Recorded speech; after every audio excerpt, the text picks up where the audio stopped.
Oui, il s'agit de Bruno Vincendon. On vient de recueillir son témoignage avec Léa Caboche.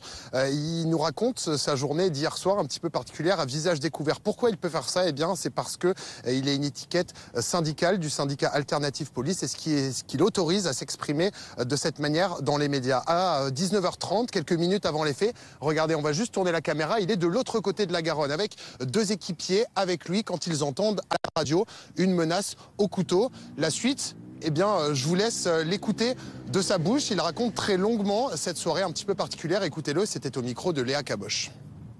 Hier soir, au moment des faits, on est en patrouille sur le secteur, ici, place Stalingrad, quand notre salle d'information annonce un individu avec plusieurs victimes à coups de couteau sur le miroir d'eau et un individu ensuite vers le pont de Pierre. Donc avec mon équipage qui est composé d'un gardien et d'un élève gardien de la paix qui était en stage, on décide de passer le pont de Pierre aussitôt pour aller rejoindre, essayer d'interpeller l'individu. On sait qu'il y a plusieurs victimes coup de couteau sur le miroir d'eau. On ne sait pas si c'est du terreau, si c'est une simple agression. Donc effectivement, vous faites un peu votre film, mais vous avez l'adrénaline qui monte et le métier de policier, c'est ça.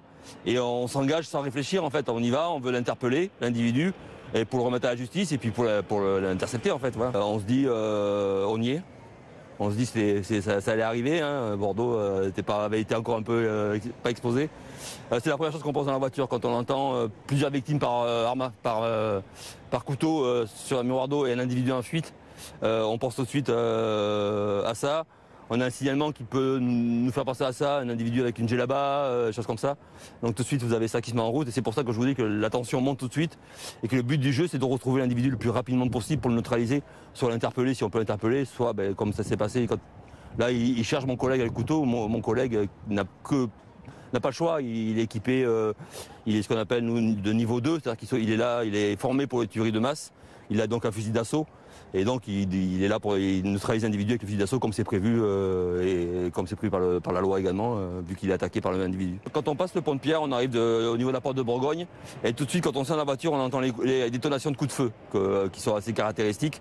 Et nous on voit en contrebas notre collègue qui fait feu sur l'individu à 3 reprises et l'individu s'écroulait à terre. Donc à ce moment-là, on part en courant au contact de notre collègue et de l'individu.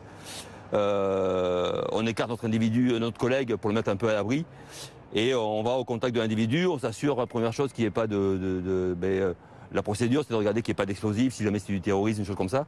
On fait tout ça et après on pratique avec un autre collègue de la CDI, on pratique les premiers gestes de secours, un massage cardiaque sur l'individu. Il est inconscient déjà, il a une plaie perforante au niveau du thorax. Donc voilà, il est déjà en arrêt cardio-respiratoire et c'est pour ça qu'on commence tout de suite le massage avec le collègue et qu'on va continuer pendant 15 à 20 minutes jusqu'à l'arrivée des pompiers du SAMU qui arrivent et qui déclareront la mort de l'individu. Voilà, vous l'avez entendu, malgré les efforts de Bruno Vincendon, le policier qui a apporté secours, l'assaillant décède assez rapidement après l'arrivée des secours.